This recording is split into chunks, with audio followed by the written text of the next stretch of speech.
Quand on prend les questions relatives à l'Anthropocène, c'est plombant, c'est le moins qu'on puisse dire. Moi, je peux dire qu'en tout cas, à titre personnel, j'ai eu des années où l'Anthropocène est venu noircir mon regard sur le monde, sur la vie, sur les autres, sur l'aventure humaine, etc.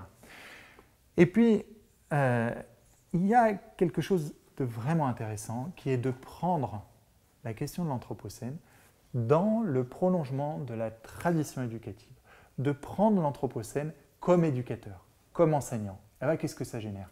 Ça génère qu'en fait, presque naturellement, entre guillemets, des guillemets bien sûr, mais quand on prend le concept d'Anthropocène dans cette tradition éducative, qui est marqué par un point, qui est l'éducabilité. L'éducation n'a de raison d'être que si les humains sont éducables. Éducable, ça veut dire quoi, là? C'est une conception qui renvoie à une conception de l'éducation comme métamorphose, comme transformation. Les humains peuvent devenir autres que ce qu'ils sont.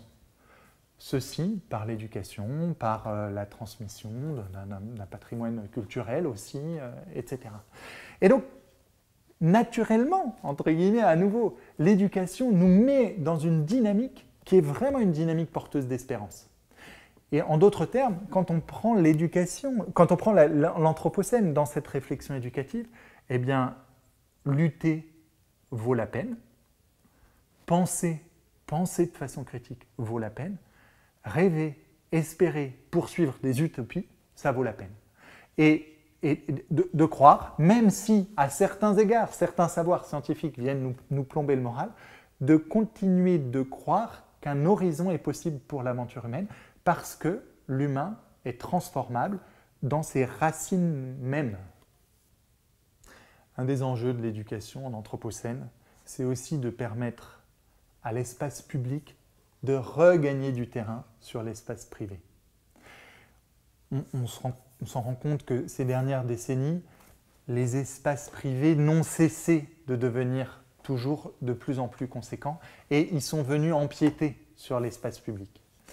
On s'en rend compte, c'est-à-dire par exemple quelqu'un qui achèterait un bois, il a le droit de couper les arbres, c'est son bois après tout, voilà, il peut couper les arbres, il peut les vendre et puis après il plante une forêt de conifères et puis voilà, et puis ensuite il les revendra, etc. Mais en faisant ça, eh ben, l'ensemble de l'apport écosystémique du bois initial et tout ce que ça permettait d'apporter comme accueil d'une biodiversité, comme filtrage de l'eau, etc., eh ben, en fait, c'est supprimé.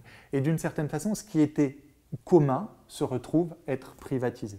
Et là, maintenant, il faut, et c'est quelque chose d'urgent, de réinverser la tendance. Voilà. Et c'est aussi une des finalités de l'éducation en Anthropocène que de permettre à l'espace public de regagner du terrain. Et en disant ça, ça veut dire que nous puissions collectivement décider de notre devenir. Et puis, c'est une chose, et puis une autre chose aussi, c'est l'espace de l'éducation en Anthropocène n'est pas que l'espace de la classe. Il y a tout ce qui va se passer en classe, qu'on va pouvoir travailler, mais l'espace fondamental où nous avons besoin d'entendre les éducateurs, et des éducateurs conscients de l'entrée dans l'Anthropocène, c'est l'espace public, c'est la cité. Et qu'on puisse entendre ces éducateurs porteurs d'une espérance au nom d'une éducabilité humaine, éclairer des savoirs proprement géoscientifiques de l'Anthropocène, qui ont quelque chose à dire dans la cité. C'est en d'autres termes, les seuls économistes n'ont pas droit de cité et de parole voilà, dans l'espace public. Les éducateurs, les enseignants ont quelque chose à dire, et là, ils ont une parole vraiment singulière à porter.